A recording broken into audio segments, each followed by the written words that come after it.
Hello my dear student, আজিৰ এই ভিডিওখনত অনুশীলনী R3 question number 1, 2 and 3 সমাধান কৰিম। This is me Amir, so welcome to my YouTube channel Super Class Plus। মৰমৰ ছাত্ৰছাত্ৰীসকল, এই ভিডিওটো আপলোড কৰাৰ আগতে আৰু ভিডিও আপলোড কৰিছো ৰিভিজন 1 and 2 ৰ ওপৰত। সো যিসকল ছাত্ৰছাত্ৰী চোৱা নাই প্লিজ তোমালোকে চাই লবা ধৈৰ্য সহকাৰে, তোমালোকৰে বহুত ভাল হ'ব। So without taking further more time, so let's get started। যেহেতু অনুশীলনী R3 টো ঘন আৰু ঘনমূলৰ ওপৰত আধাৰিত, সো সেই কাৰণে আমি কি কৰিম, এই যেটো ঘনক নাইবা কিউব ইয়াৰ বিষয়ে ধুনিয়াকৈ পঢ়িব লাগিব।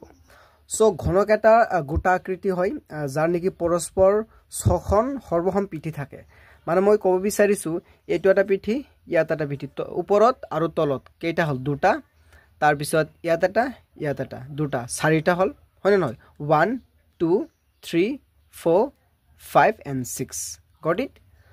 সোয়া তাৰ পিছত 12টা পৰস্পৰ সমান দাঁতি বা কাষ থাকে। মই ক'ব বিচাৰিছো এই সাইড বিলাকৰ কথা, এটা দুটা তিনিটা চাৰিটা। ওপৰত যদি চাৰিটা থাকে তেন্তে তলতো চাৰিটা, হয় না নহয়? ওপৰত চাৰিটা তলত চাৰিটা, দাঁতি কেইটা হল? 8টা হল। ইয়াত সোয়া এটো এতিয়া কাউন্ট কৰিব নোৱাৰিবা এই পিঠিৰ ক্ষেত্ৰত, এটো আৰু এটো কাউন্ট কৰিব লাগিব। ওপৰত চাৰিটা দাঁতি পালা 1 2 3 4 and তলতো চাৰিটা, কেইটা হল? 8টা। তাৰ পিছত 8টা 9টা 10টা, তাৰ পিছত 11 এয়া 12। সো 12টা কি আছে? পৰস্পৰ সমান দাঁতি আছে আৰু 8টা শীৰ্ষবিন্দু থাকে। এইবিলাকৰ কথা কৈ আছে, এটা দুটা তিনিটা চাৰিটা, তলত চাৰিটা, কেইটা হল? 8টা হল। ঘনকৰ আয়তন কেনেদৰে উলিয়াব লাগে? সো ঘনক এটাৰ প্ৰতিটো দাঁতিৰ দৈৰ্ঘ্য একে থাকে। এইবিলাক যিবিলাক দাঁতি আছে এই দাঁতিবিলাকৰ দৈৰ্ঘ্য একেই সমান থাকে। Every edge of the cube is the same length, okay? So ইয়াৰ যেটো তুমি হাইট নুকুৱা কিয়, হাইট ওয়েট তাৰ পিছত তোমাৰ লেংথ সকলোবোৰ সমান, গট ইট। সো ইয়াৰ ফৰ্মুলাটো কি হয় যে W * L * H। ইয়াৰ যেটো তোমাৰ দৈৰ্ঘ্য প্ৰস্থ উন্নতি সকলোবোৰ সমান, অৰ্থাৎ ইয়াত চোৱা এইটো এ ইয়াতো এ মানে সকলোবোৰ মানে সেম আৰু সেই কাৰণে কি কৰিছো এই W ৰ হলনি এটা এ দিছো। সোৱা W ৰ হলনি এটা এ দিয়া, তাৰ পিছত L ৰ হলনি আৰু এটা এ দিয়া, H ৰ হলনি আৰু এটা এ দিয়া। যেতিয়া তিনিটা পূৰণ কৰিবা এ কিউব পাবা, হয় না নহয়? সোৱা যে ঘনকৰ আয়তন বাহুক কি কৰিব লাগিব? তিনিবাৰ পূৰণ কৰিব লাগিব আৰু ইয়াৰ যেটো একক থাকিব নাইবা ইউনিট থাকিব এটো সেন্টিমিটাৰ কিউবত লিখিব লাগে। মই কনসেপ্টটো ক্লিয়াৰ কৰি দি আছো with the help of equation. সোৱা ইকুৱেশ্যনটো সোৱা, ঘনকৰ আয়তন কি দিয়া আছে? 512 সেন্টিমিটাৰ কিউব। তোমালোকে লক্ষ্য ৰাখিব লাগিব যে ঘনকৰ যেটো আয়তন হয়তো সেন্টিমিটাৰ কিউবত লিখিব লাগে, ওকে? ইয়াৰ বাহুৰ দৈৰ্ঘ্য উলিয়াব লাগে। এটো দুটা প্ৰসেছত কৰিব পাৰিবা। যদি উৎপাদক বিশ্লেষণ কৰি দিয়া ইয়াক মানে এটো লাই যাব আৰু এটো হ'ব কি ইয়াৰ যেটো বাহুৰ দৈৰ্ঘ্য। সো যেটো এপ্ৰোপ্ৰিয়েট প্ৰসেস হয়, মেথড হয়, হেতু মই দেখাই দি আছো। সো তোমালোকে ইতিমধ্যে জানিলা যে ইয়াৰ ফৰ্মুলাটো কি হয় যে ঘনকৰ আয়তনৰ। সো ঘনকৰ আয়তনৰ ফৰ্মুলাটো হৈছে V = a কিউব। ইয়াত L থাকিব পাৰে, হয় না নহয়? যিকোনো থাকিব পাৰে, মই ইয়াত এ ধৰিছো। এই ক্ষেত্ৰত সোৱা যেহেতু কৈছো ঘনকৰ আয়তন এটো অলৰেডি দিয়াই আছে। সো এ ভলিউম মানে কি আয়তন, ইংলিছত ভলিউম বুলি কোৱা হয়। ইয়াত 512 টো ইয়াত লিখি দিয়া, লিখাৰ পিছত ইয়াত এ কিউবটো লিখিলা। মই যদি এ কিউবটো আগত লিখো কোনো অসুবিধা নাই, 512। এই ক্ষেত্ৰত সোৱা এ কিউব ইয়াত আছে আৰু এটো তুমি কি কৰিব পাৰিবা, যেটো 512 আছে ইয়াক তুমি কি কৰিব পাৰিবা 8 কিউব বুলি লিখিব পাৰিবা, অসুবিধা নহব। তাৰ পিছত ইয়াত সোৱা দুই পিনে কি কৰিব পাৰিবা, ঘনমূল চিহ্নটো দিব পাৰিবা। এ কিউব এটো ঘনমূল চিহ্ন বুলি কোৱা হয়। এইখিনিক মই অলৰেডি আগৰ ভিডিও কেটা ডিসকাস কৰিছো, ওকে? সো এটো ঘনমূল চিহ্ন বুলি কোৱা হয়। ইয়াত এটা দিছো, যদি ইয়াত দিছো নিয়মতে কি কৰিব লাগে, সমান চিহ্নৰ হিফালেও দিব লাগিব। সো 8 দিলা, ইয়াত এটো সোমাই দিলা, গট ইট। তাৰ পিছত সোৱা এই যেটো ঘনমূলৰ চিহ্নৰ হলনি আমি 1/3 লিখিব পাৰো। সো এ কিউব লিখিলা, এই গুটেইখিনিৰ হলনি এইখিনিৰ হলনি তুমি কি কৰিব পাৰিবা 1/3 দিব পাৰিবা। সিমিলাৰলি ইয়াতো হেতু কৰা। সো ইয়াত সোৱা 3 3 কেনসেল, ইয়াত 3 3 কেনসেল, তেনেহলে কি পালা? a = 8 পালা। সো এইটো হৈছে কি যে ঘনকৰ দৈৰ্ঘ্য, ওকে? বাহুৰ দৈৰ্ঘ্য আৰু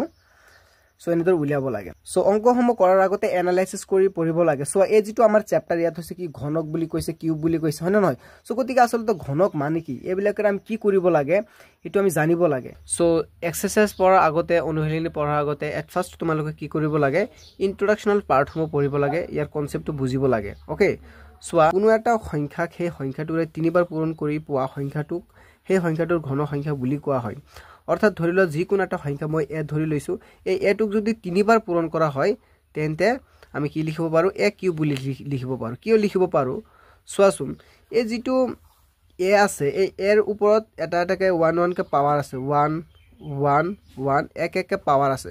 গতিকে আমি জানো যে এৰ লগত যদি আমি a পূৰণ কৰো তেন্তে a স্কয়াৰ পাও কেনেকে পাও ইয়াত মনে মনে কি আছে 1 আছে ইয়াতো 1 আছে ওকে সো ভূমি যেটো আছে ভূমিটো সেম হোৱাৰ কাৰণে এটা ভূমি এ কমন লোৱা আৰু পাৱাৰ কেটা 1 + 1 কৰি দিয়া কি পাইছে a স্কয়াৰ পাইছে ঠিক তেনেদৰে ইয়াত কি কৰিব লাগিব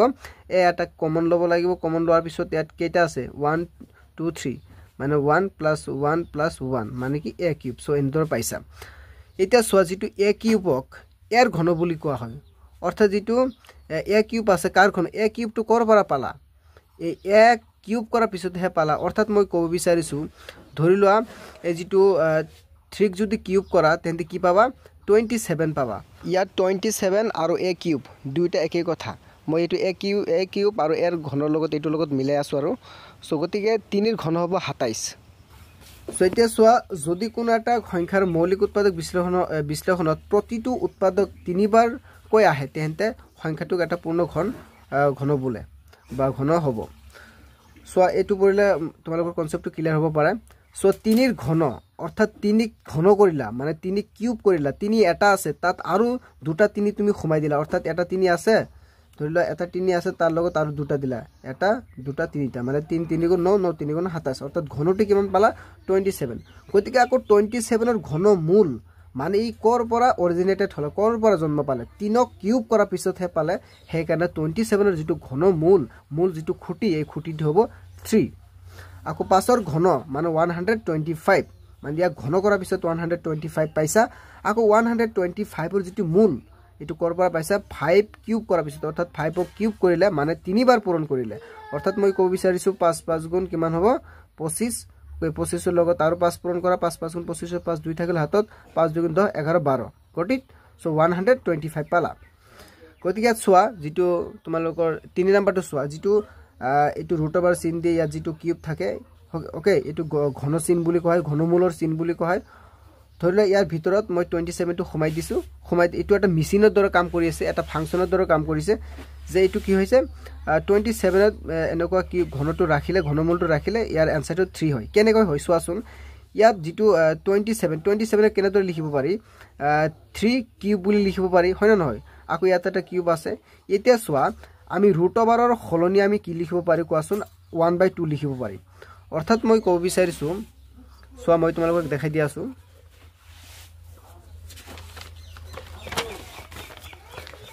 ইয়াত সোৱা আন্ডাৰ ৰুট ওভাৰ যদি 2 থাকে তেন্তে আমি কি লিখিব পাৰো যে 2 ইয়াত হাফ লিখিব পাৰো ৰুট ওভাৰৰ খলনি আমি হাফ লিখিব পাৰো গটিত সো এতিয়া সোৱা ইয়াত দিয়া আছে কিউব ইয়াত দিয়া আছে 27 এই ক্ষেত্ৰত কি হ'ব সোৱা আগতে জানিলা দৰকাৰ যে যদি ৰুট ওভাৰ এনেকুৱা কিউব ঘন থাকে ইয়াক আমি 1/3 বুলি লিখিব পাৰি ইয়াত যেনেদৰে আমি যদি স্কয়াৰ থাকে ৰুট ওভাৰ থাকে তেন্তে আমি 1/2 লিখিছো আৰু কিউব থাকিলে 1/3 বুলি লিখিব পাৰো ওকে সো এতিয়া সোৱা আন্ডাৰ ৰুট ওভাৰ ভিতৰত যেটো 27 ক তুমি কেনেদৰে লিখিব পাৰা 27 ক তুমি 3 কিউব বুলি লিখিব পাৰিবা হয় না নহয় যে 27 আৰু 3 কিউবটো এটাই কথা ইয়াত সোৱা যে 3 3 গুণ 9 9 3 গুণ 27 অৰ্থাৎ 27 পালা গটিত সো ঠিক তেনেদৰে এই 27 ৰ খলনি মই 3 কিউব ৰাখিছো ইয়াত কিউব এটা আছে সো 3 কিউব ইয়াত আছে আৰু সো এই 3 কিউব যেটো ৰুট ওভাৰ এই গুটেইখিনি এইখিনিৰ খলনি আমি 1/3 লিখিব পাৰি অৰ্থাৎ 1/3 ইয়াক এনেকৈ কাটি দিয়া কেনসেল কৰি দিয়া 3 3 কেনসেল হ'ব পাৱাৰটো আনসাৰটো আহি যাব 3 সো এনেদৰে এটো আহিছে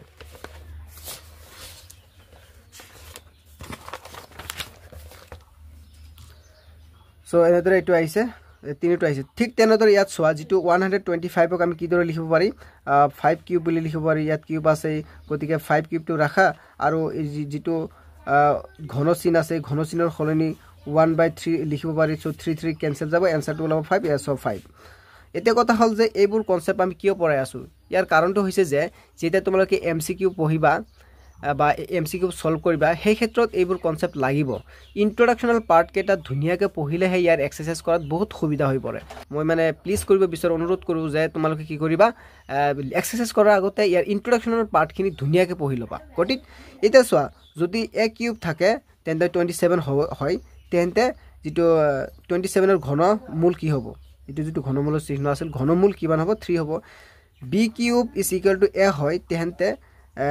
যেটো এর কিমান ঘনমূল কিমান হ'ব নিশ্চয় b হ'ব হয় না ইয়াত চোৱা 27 টুক মই কি বুলি ধৰি লৈছো ইয়াৰ লগত মিলোৱা a 27 টু কি ইয়াত a 27 টু a বুলি ধৰি লৈছো আৰু b কিউব টো কি হয় 3 কিউব কৰিছো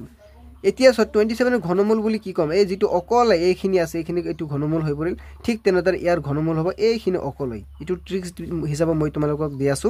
ওকে সো যাতে মনত থাকে যে এমসিকিউত মনত ৰাখিবা বিলাক গটিত কোৱেশ্চন নাম্বাৰ 1 টু পঢ়াছুন তলৰ কোনবোৰ সংখ্যা পূৰ্ণঘন নহয় অৰ্থাৎ which one is not perfect cube আমি হেতু উলিয়াব লাগে সো देयर आर 4 অপশনস ইয়াত চাৰিটা অপশন দিয়া আছে সো এই চাৰিটা অপশনৰ ভিতৰত কোনটো পূৰ্ণঘন নহয় হেতুহে উলিয়াব লাগে কিন্তু প্ৰশ্ন হল আমি এনেকৈ জানিম যে এটো পূৰ্ণঘন নহয় যেতিয়া নেকি আমি কি কৰিম উৎপাদক বিশ্লেষণ কৰিম ইট মিন্স ফ্যাক্টৰাইজেশন কৰিম তেতিয়াহে আমি গম পাম যে এটো পূৰ্ণবৰ্গ সংখ্যা হয় আৰু এটো নহয় okay whenever you do factorization then we able to know that it is perfect cube or it is not a perfect cube got it so question number 1 or 1 to swa 3757 so 3757 or হেখত যেটো 7 আছে আৰু 7 টো এটা অযুগ্ম সংখ্যা হয় হে কাৰণে ইয়াত অযুগ্ম সংখ্যাৰে হৰণ কৰিব লাগিব তেনেকুৱা এটা একমাত্ৰ অযুগ্ম সংখ্যা হৈছে 13 ইয়াত 13 ৰে হৰণ যাব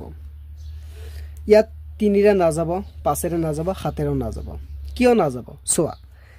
3 আৰু 7 কিমান হ'ব 10 হ'ব 5 আৰু 7 কিমান হ'ব 12 হ'ব এক যোগ কৰিলে 22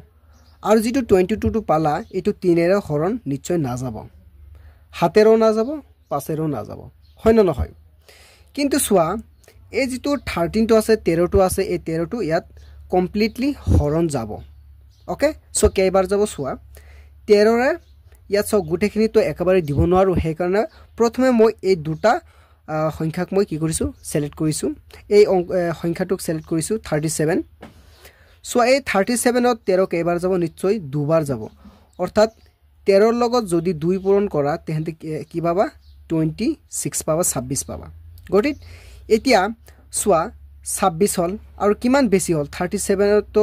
26 বাৰ গল সৰি দুবাৰ গল 26 হল কিমান বেছি হ'ব নিশ্চয় ইয়াত 4 দিলে 30 আৰু 7 হাতে আৰু 4 কিমান হ'ব নিশ্চয় 11 হ'ব ইয়াত 11 টো ইয়াত বহিলে কিমান হ'ব 115 অৰ্থাৎ 115 হ'ব 115 ত এটো কেইবাৰ যাব 8 বাৰ যাব ওকে সো তাৰ পিছত 9 বাৰ যাব এতিয়া তোমালোকৰ মনত প্ৰশ্ন উত্থাপিত হৈছে যে স্যাৰ এটো অলপ ঝামেলা লাগি আছে হয় না নহয় সো এটো কেনেদৰে তোমালোক বুজিবা আমি নৰমালি যে হৰণ কৰো না 3757 তো নৰমালি হৰণ কৰা তেতিয়া ওলাই যাব 13 ৰে হৰণ কৰা কেইবাৰ যাব দুবাৰ যাব সো 26 হল তাৰ পিছত এতিয়া বিয়োগ কৰাচোন বিয়োগ কৰিলে 7 ৰ পৰা 6 গলে 1 3 ৰ পৰা 2 গলে 1 কিমান ওলাল 11 ওলাল এটা সো 11 টো হৈছে সৰু আৰু 13 টো হৈছে ডাঙৰ এতিয়া তো ইয়াত না যাব হেকনে 5 টো নমাই আনা কিমান হ'ব 115 115 13 নিশ্চয় 8 বাৰ যাব 8 বাৰ গলে কিমান হ'ব 104 হ'ব অৰ্থাৎ 13 লগত 8 পূৰণ কৰিলে কিমান হ'ব 104 অৰ্থাৎ 8 3 গুণে কিমান হ'ব 3 8 গুণে 3 8 গুণে 24 24 4 2 থাকিল হাতত 8 1 গুণে 8 আৰু 2 কিমান হ'ব 10 হ'ব অৰ্থাৎ 104 104 এটা বিয়োগ কৰা এটো 1 নামি আহিব 5 ৰ পৰা 4 গলে কিমান হ'ব 1 এটা সো 11 টো আকৌ সৰু হে কাৰণ আমি কি কৰিম এই 7 টো যে আছিল না এই 7 টো নমাই না 117 হল এতে 117 ত একমাত্ৰ এনেকুৱা এটা সংখ্যা আছে যেটো হৈছে 9 এই 9 যাব কেবাৰ যাব যেতে 13 ৰ লগত তুমি 9 পূৰণ কৰিবা তেতে 117 পাবা 117 এটা 117 এৰ পৰা 117 মাইনাস কৰিলে 0 ওলাব নিশ্চয় হয় না নহয় সো সেই কাৰণে 289 ইটো কমপ্লিটলি ইয়াত হৰণ গৈছে দ্বিতীয় স্টেপত কি কৰিবা ইয়াত সোৱা ইয়াত যেহেতু শেষত 9 টো এটা অযুগ্ম সংখ্যাৰেই ট্ৰাই কৰি থাকা তেনেকুৱা একমাত্ৰ অযুগ্ম সংখ্যা হৈছে 17 17ৰে ইয়াত কেইবাৰ যাব 17 বাৰ যাব অৰ্থাৎ চোৱা যিবিলাক স্কোয়াৰ ৰুট আছে স্কোয়াৰ ৰুট বিলাক তোমালোকে মুখস্থ কৰিব লাগিব সো 17 ক স্কোয়াৰ কৰিলে 289 হয় সো ভিডিওটোৰ শেষত মই স্কোয়াৰটো মই দি দিম তোমালোকে স্ক্ৰিনশ্বট মাৰি লবা আৰু লগতে কিবোৰ্ড টেবুলটো দুইটাই দি দিম ওকে সো হেকাৰণে ভিডিওটো প্ৰথমৰ পৰা অন্তিমলৈ চাবা গট ইট এতিয়া চোৱা কুৱেশ্যনত কি কৈছিল যে কোনটো পূৰ্ণ ঘন নহয় পূৰ্ণ ঘন হ'বলৈ হলে সকলোবোৰ সংখ্যা কিউব হিচাপে থাকিব লাগিব ধৰি লৈছা তুমি সংখ্যা দুটা পাইছা a আৰু b গতিকে a আৰু b টো তুমি কিউব হিচাপে পাব লাগিব অৰ্থাৎ a ও পাব লাগিব তিনিটা b ও পাব লাগিব তিনিটা তেতিয়া এইটো এটা কি হ'ব পূৰ্ণ ঘন হ'ব কিন্তু ইয়াত চোৱা 13 পাইছা এটা 17 পাইছা দুটা গতিকে কোনোটো তো মানে কমপ্লিট হোৱা নাই হয় নহয় সো হেকাৰণে ইয়াত চোৱা এতেকে 3757 is equal to 13 into 17 square pala এতেকে 3757 to এটা পূৰ্ণ ঘন নহয়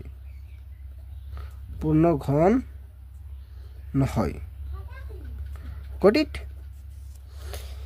সো এতিয়া এক নম্বৰৰ দুইটো চাম সো ইয়াত চোৱা 3375 ইয়াৰ শেষত যেটো 5 আছে সেই কাৰণে আমি 5 এৰে দিবলৈ চেষ্টা কৰিম সো ইয়াত 5 দিয়া সো 5 এৰে 33 ৰ মাজত কেইবাৰ যাব নিশ্চয় 6 বাৰ যাব 5 6 গুণে 30 হয় 3 বেছি হল 7ক দিয়া 37 হ'ব 37ত 5 কেইবাৰ যাব 7 বাৰ যাব 7 5 গুণে কিমান হ'ব 35 হ'ব হয় না 35 36 37 মানে 2 আৰু বেছি হল সো যেতিয়া 2 বেছি হল এই 5ক দি দিয়া কিমান হ'ব 25 সো 25 5ত 5 টো পুৰা আৰামসে 5 বাৰ যায় 5 5 গুণে 25 সো হেকত 5 আছে সো 5 এৰ কন্টিনিউ কৰা সো 5 এৰ 6 কেইবাৰ যাব এবাৰ যাব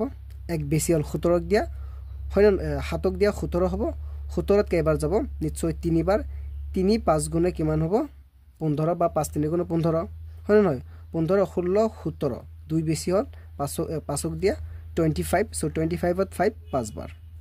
got it so 135 পালা সো যেটো 5 আছে 5 এৰ কন্টিনিউ একত না যাব দুটা লোৱা 13 হল 13ত কেইবাৰ যাব দুবাৰ যাব 2 5 গুণে কিমান 10 3 বেছি হল ইয়াক দিয়া 5ক দিয়া কিমান 35 মানে 35 হল 35ত কেইবাৰ যাব 7 বাৰ 7 5 গুণে 35 এতিয়া ইয়াত চোৱা যেটো শেষত 7 আছে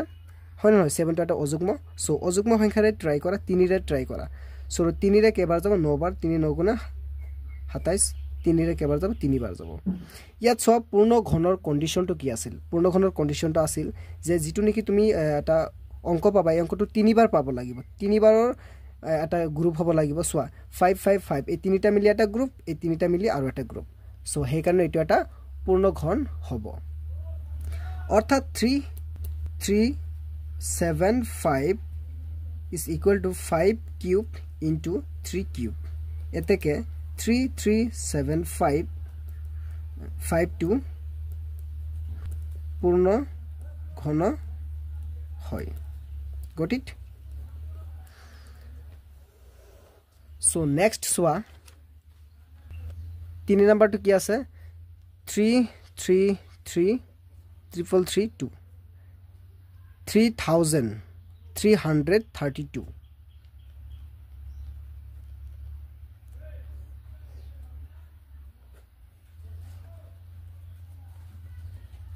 সো যেহেতু হেখত 2 আছে 2 ৰে দিয়া কেবাৰ যাব 3ত এবাৰ যাব 2 1 গুণ 2 এক বেছি হল 13ত দিয়া কেবাৰ যাব 3ক দিয়া 13 হ'ব 13ত কেবাৰ যাব 6 বাৰ 2 6 গুণ 12 এক বেছি হল ইয়াত দিয়া আকো 6 বাৰ 2 6 গুণ 12 আকো বেছি হল ইয়াক দিয়া 2ক দিয়া কিমান হ'ব 12 12 2 আৰামসে 6 বাৰ যায় সো 2 এৰ কন্টিনিউ কৰা সো ইয়াত কেবাৰ যাব 2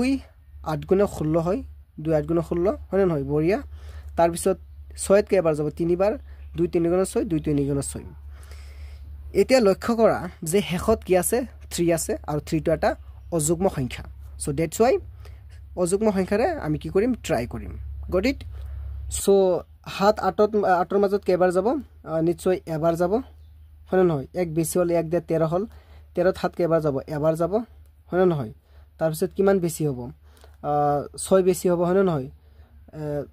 6 6 12 আৰু 1 13 মানে 6 বেছি হল সো এই 3ক দিয়া মানে কি ইয়াত মনে মনে বহি যাব 63 হ'ব আৰু 63 ত হাত কেইবাৰ যাব 9 বাৰ হাত 9 গুণে 63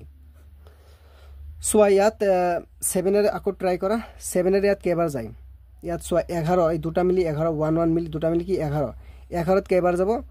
নিশ্চয় এবাৰ দিয়া এবাৰ দিলা হয় নহয় 7 8 9 10 11 মানে 4 বেছি হল সো 4 টো 9 ক দিয়া কিমান হ'ব 49 49 হ'ব হয় নহয় সো 49 ত কেইবাৰ যাব 7 7 7 গুণে 49 হয় নহয় সো 17 ওলাল হেখত সো যেহেতু ইয়াত চোৱা এতেকে 3 3 is equal to কিমান ওলাল 2 স্কয়াৰ and then 7 স্কয়াৰ আৰু হেখত 17 ওলাল পূৰ্ণ ঘন নহল হয় নহয় তিনি তিনিটা জোৰ নোলাল হে কাৰণে কি হ'ব যে এতেকে 3 3 2 2 এটা কি নহয় পূৰ্ণ ঘন নহয় So question number 1 or 4 to soa 4096 4096 ইয়াৰ হেখত 6 আছে আৰু 6 টো এটা নিশ্চয় যুগ্ম সংখ্যা হে কাৰণ আমি যুগ্ম সংখ্যাৰে ট্ৰাই কৰিম সো 2 দিয়া 2 এৰে কেইবাৰ যাব ইয়াত 4 ত দুবাৰ যাব 2 2 গুণ 4 শূন্য টো নামি আহিব 2 9 ত কেইবাৰ যাব 4 বাৰ 2 4 গুণ 8 এক বেছি হল 16 16 ত 8 বাৰ যাব 2 8 গুণ 16 সো 2 এৰে এবাৰ 0 টো নামি আহিব 2 এৰে ইয়াত দুবাৰ যাব 2 2 গুণ 4 আৰু 4 বাৰ 2 4 গুণ 8 তাৰ পিছত 2 এৰে কেইবাৰ যাব ইয়াত নিশ্চয় 5 বাৰ 2 5 গুণ 10 হয় নহয় 2 এত এবাৰ আৰু 4 ত দুবাৰ আকৌ 2 এৰে ট্ৰাই কৰা 2 এৰে কেইবাৰ যাব ইয়াত দুবাৰ 2 2 গুণ 4 এক বেছি হল এক দিয়ে 11 11 ত কেইবাৰ যাব 5 বাৰ 2 5 গুণ 10 আকৌ এক বেছি হল 2 এক দিয়ে 12 12 ত কেইবাৰ 6 বাৰ 2 6 গুণ 12 256 এতিয়া সোয়া আকৌ 2 ৰে ট্ৰাই কৰা যে 2 এৰে 2 ত কেইবাৰ যাব এবাৰ 5 ত দুবাৰ 2 2 গুণ 4 এক বেছি হল 6 এক দিয়া 16 16 8 বাৰ 2 8 গুণ 16 1 2 8 আকৌ 2 ৰে ট্ৰাই কৰা কেইবাৰ যাব 2 6 গুণ 12 8 ত 4 বাৰ 2 এৰে আকৌ ট্ৰাই কৰা 2 3 গুণ 6 দুবাৰ 32 32 ওলাল তাৰ পিছত 2 এৰে ট্ৰাই কৰা এবাৰ যাব এক ইয়াত বেছি হল দিয়া 12 মানে 6 বাৰ যাব 2 এৰ কেইবাৰ যাব 2 8 গুণ 16 2 এৰ কেইবাৰ যাব 4 বাৰ যাব গটিত ইয়াত 2 এৰ 4 ত কেইবাৰ যাব দুবাৰ যাব 2 2 গুণ 4 ইয়াত সোয়া এই তিনিটা 2 মিলি এটা গ্ৰুপ এই তিনিটা 2 মিলি এটা গ্ৰুপ এই তিনিটা 2 মিলি এটা গ্ৰুপ আৰু এই তিনিটা 2 মিলি আৰু এটা গ্ৰুপ সো এতেকে 4096 is equal to 2 কিউব এটা দুটা তিনিটা চাৰিটা গ্ৰুপ আছে দুটা গ্ৰুপ তিনিটা গ্ৰুপ এন্ড দেন চাৰিটা গ্ৰুপ হয় না এতেকে 40962 পূৰ্ণ ঘন হয় সো কোৱেশ্চন নম্বৰ 2 সোয়া তলৰ সংখ্যাকেটাৰ ঘনফল নিৰ্ণয় কৰা ঘনফল মানে হৈছে যে 19 আছে এই 19 কি কৰিব লাগিব তিনিবাৰ পূৰণ কৰিব লাগিব গটিত 21 দুবাৰ পূৰণ কৰাৰ পিছত যেটো ৰিজাল্ট পাবা হেতু ৰিজাল্টৰ লগত আকৌ 21 পূৰণ কৰিবা অৰ্থাৎ মই কব বিচাৰিছো তিনিবাৰ পূৰণ কৰিবা সো এক নম্বৰটো সোয়া 19 সো এই 19 কি কৰিব লাগে আমি তিনিবাৰ পূৰণ কৰিব লাগিব অৰ্থাৎ 19 কিউব 19 কিউব কৰিব লাগে সো মানে কি 19 পূৰণ 19 ইয়াৰ যেটো ৰিজাল্ট ওলাব হেতু হ'ব ইয়াৰ ঘনফল ইয়াৰ ৰিজাল্টটো হ'ব 9859 কেনেকে সোয়া প্ৰথমে কি কৰা 19 পূৰণ কৰাচোন 9 9 গুণ 81 81 1 8 থাকিল হাতত 9 গুণ 9 8 কিমান হ'ব 17 সো 1 9 গুণ 9 1 1 গুণ 1 সো 1 সো ইয়াত 1 দিয়া কিমান হ'ব 10 16 16 6 1 থাকিল হাতত 1 1 2 হাতৰে 3 9 6 গুণ কিমান হয় 54 হয় নহয় 54 সো 54 ৰ কিমান হ'ব 4 5 থাকিল হাতত 9 3 গুণ 27 so 9859 so it is তোমালোকৰ ৰিজাল্ট ওকে সো এতিয়া সোয়া এই যেটো পূৰণ ব্লক তোমালোকক দেখাই দিব নালাগে যেহেতু তোমালোকে ক্লাস 10 ত পঢ়ি আছে হয় না নহয় তথাপি মই ইয়াৰ যেটো ৰিজাল্ট হ'ব মই দেখাই দি আছো 23 কিউব কৰাচোন 23 কিউব কৰিলে 12167 ওলাব আৰু 4 নম্বৰটো 27 কিউব কৰিলে কিমান ওলাব সো এইটা ৰিজাল্ট ওলাই তোমালোকে পূৰণ কৰি চাবা গট ইট সো বলা আমি এতিয়া নেক্সট কুৱেশ্যন চাওঁ সো 3 নম্বৰৰ একটো সোৱা 14 আছে মানে 14ৰ ঘনৰ একক স্থানৰ অংকটো হল 4 কেনেকে ইয়াত সোৱা যেটো 14 আছে 14ৰ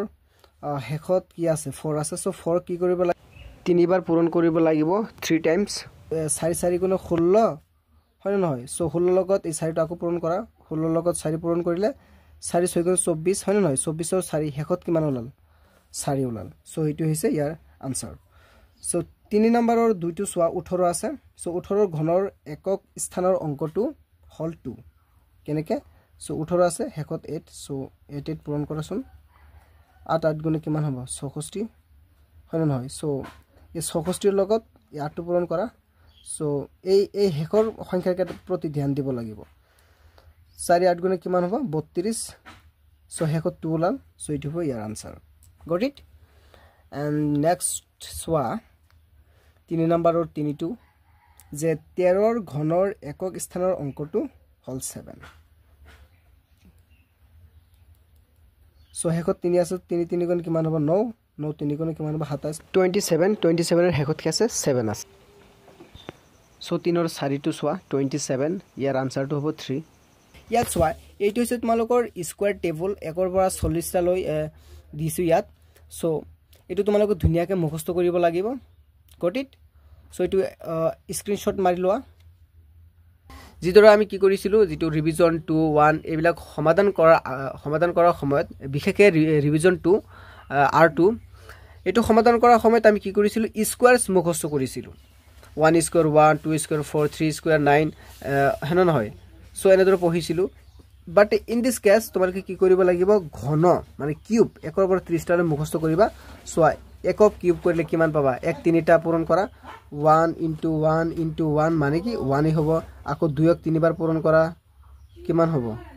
2 2 গুণ 4 4 2 গুণ 8 হয় ঠিক তেনেদৰে ইয়াত 3 ক কিউব কৰিলে 27 4 ক কিউব কৰিলে 64 5 ক কিউব কৰিলে 125 6 ক কিউব কৰিলে 216 হ'ব ওকে 7 ক কিউব কৰিলে 343 8 ক কিউব কৰিলে 512 সো এনেদৰে তোমালোকে কি কৰিব লাগিব 30 টা লৈ মুখস্থ কৰিব লাগিব গট ইট সো এইখিনি ইয়াতে কনসেপ্ট মই এইখিনি পঢ়ালো ইয়াত সো 1 ৰ পৰা স্টাৰ্ট কৰি মই 9 টা লৈ কিউব মই ৰাখিছো এইখিনি মুখস্থ কৰিব পাৰা নকৰিলে চলিব গট ইট সো জাস্ট তোমালোকক দিছো যাতে যেতি হায়াৰ ষ্টাডি কৰিবা আই মিন যেতিয়া ক্লাস 2 ফাৰ্স্ট ইয়াৰ সেকেন্ড ইয়াৰ যেকল সায়েন্সত পঢ়িবা হেকলে কি কৰিব লাগে এই সৰু সৰু বস্তু বিলাক এতিয়াৰ পৰা বিল্ড কৰি ল'ব লাগে এতিয়াৰ পৰা খাটাং কৰি ল'ব লাগে যে মই সায়েন্সত পঢ়িম তাত ম্যাথমেটিক্সৰ বহুত মানে কিবা কিবি থাকে মই নিজৰ সায়েন্সত পঢ়া হেকাৰণে মই তোমালোকক কৈ আছো যে এই জিবিলাক মানে পঢ়িবা এনালাইসিস কৰি পঢ়িবা পুৰা এক্সপ্লেনেশন কৰি পঢ়িবা ধুনিয়াকে পঢ়িবা তেতিয়া তোমালোকে কি কৰিব পাৰিবা হেই যেটা তোমালোকে বিএসসি কৰিবা ডিগ্ৰী পঢ়িবা তেতিয়া হেবোৰ কানেক্টিভিটি কৰিব পাৰিবা ওকে ইম্পৰ্টেন্ট হৈছে 1 কিউব কৰিলে 1 হয় এটো যদি কিউব কৰা 2 হয় এটো কেনেদৰে আহিছে ইয়াতো তোমালোকে গম পাবা ইয়াত সোৱা যেটো 8 আছে মই তোমালোকক ইয়াত দেখাই দিবলৈ চেষ্টা কৰিম যে আন্ডাৰ ৰুট অফ r ভিতৰত 8 আছে ইয়াত ঘনমূল চিন আছে তুমি কি কৰিবা এটক তুমি কি দৰে লিখিব পাৰিবা সোৱাচোন এটক তুমি লিখিব পাৰা যে 2 কিউব বুলি লিখিব পাৰিবা ঠিক তেনেদৰে ইয়াত সোৱা এটৰ হলনি 2 কিউব দিলে তো কোনো প্ৰবলেম নাই একেই কথা ইয়াত কিউব আছে সোৱা এই যেটো 2 কিউব তো ৰাখিলা আৰু এইখিনি হলনি অৰ্থাৎ মই কব বিচাৰিছো ঘন মূলৰ হলনি ওকে তুমি কি লিখিব পাৰিবা নিশ্চয় 1/3 লিখিব পাৰিবা মই এই মাত্ৰ পঢ়াই দিলো হয় নহয় সো এতিয়া 3 আৰু 3 ক্যান্সেল आंसर 2 ওলাই যাব ইয়া সোৱা 2 ওলাই গৈছে ঠিক তেনেদৰে প্ৰত্যেকটা ক্ষেত্ৰত এনেদৰে তোমালোকে উলিয়াব পাৰিবা সো আমি নেক্সট ভিডিওত কোৱেশ্চন নম্বৰ 4 ৰ পৰা ষ্টাৰ্ট কৰিম তাত কোনো ধৰণৰ ইন্ট্ৰোডাকচন নাথাকিব ওকে সো এই ভিডিওটো ভাল লাগি থাকে তেন্তে লাইক শেয়াৰ এন্ড সাবস্ক্ৰাইব কৰিবলৈ নাপাহৰিব so thank you for today will meet in the next class